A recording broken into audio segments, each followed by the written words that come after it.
What if I told you that you can make a chocolate cake which has no refined sugar, no oil, no butter, and no flour, and that also in just 4 ingredients? Hey guys, welcome back to my channel. I'm Moina Aluwalia, and today I'll be sharing with you a really interesting recipe. So, first, what you need to do is you need to take some dates and make sure that the seeds are removed. Either you can soak the date overnight, or else you can just chop the dates, put it in a blender, and blend them really well till the paste is formed. By soaking it overnight, it will just be much easier for you to do the work. So you can see now I've added my dates in the blender, and then we're going to just blend it. And the best part about this recipe is you only need a blender to make the recipe. So you can see that my dates have been become into a paste. Now I'm adding cocoa powder. So you can add unsweetened cocoa powder also if you feel like, or sweetened. That's up to your choice. Then after that I'm adding, you can add 2 to 3 eggs, but if you don't want to add eggs, you can add protein powder or applesauce if you like. I have not tried it with flax eggs, so I really don't know, but you can give it a try.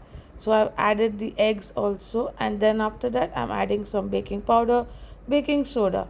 I've added vanilla powder, but you can add any other essence or coffee if you want, because I personally don't like if a little bit of egg taste or my cake is too eggy in taste, so I prefer adding a vanilla powder. But if you add a protein powder which already has a flavor, then this is salt.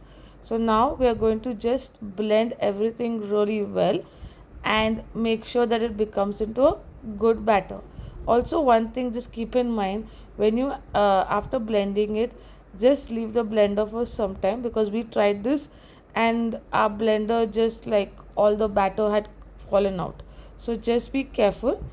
Just really open the blender like after a few seconds, and now you can see the batter is formed. I have taken a 6-inch cake ring. So I prefer to use rings for my cake, but you can use a cake tin, that's fine. I added parchment paper. I removed all the batter from the blender.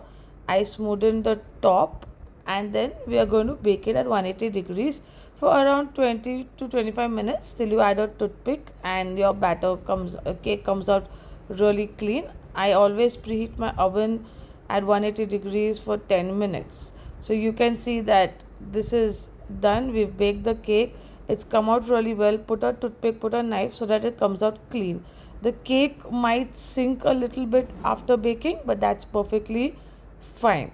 And then now we are going to move to making the ganache. So this ganache, I'm making it vegan, but you can use regular cream, that's also fine. Chocolate, I have taken unsweetened chocolate. You can even use Morde, Van Newton, whatever unsweetened chocolate that you like. And I basically always make my ganache in 2:1 ratio, depending on the consistency that I need. So I've taken 200 grams of dark chocolate, and then after that I'm taking 100 grams of coconut cream. So basically, if you want to get coconut cream at home also, you can buy coconut milk or make coconut milk at home and cling wrap the tin or put it in a bowl, and in the morning you will get a really nice cream on top, and you'll see water flowing. So you discard the water and use the cream. So that's how you get this nice coconut cream. And now we're going to mix it really well.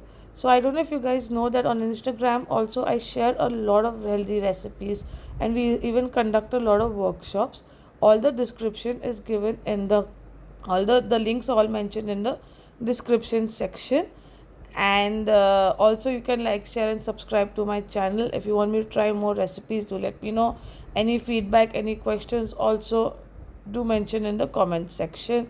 And so you can see our cake, it's turned out really soft. It just looks like your regular cake. All you need to do is, I always cool my cakes well in advance. I bake it well in advance. And now I'm just removing it from the sides. I've used the knife, and you can see I've demolded my cake, and it turned out really good. It tasted also really nice. And then after that I'm just going to add the ganache. Now how much ganache you want to add, it's up to you. I just like this consistency, and I'm just going to spread it on top of my cake. So if you want, you can even top it up with some fruits, make it more beautiful looking, add some chocolate chip nuts, that's all up to you. And you can see that how smooth and silky this ganache has turned out. You can even keep it in the fridge if you want it to be much more thicker. And then you can, now we'll just cut the cake and we'll see how beautiful and soft the cake has turned out. You can see, and it's too fluffy and it tastes really good. It's super easy to make. So hope you like this recipe and I'll see you soon.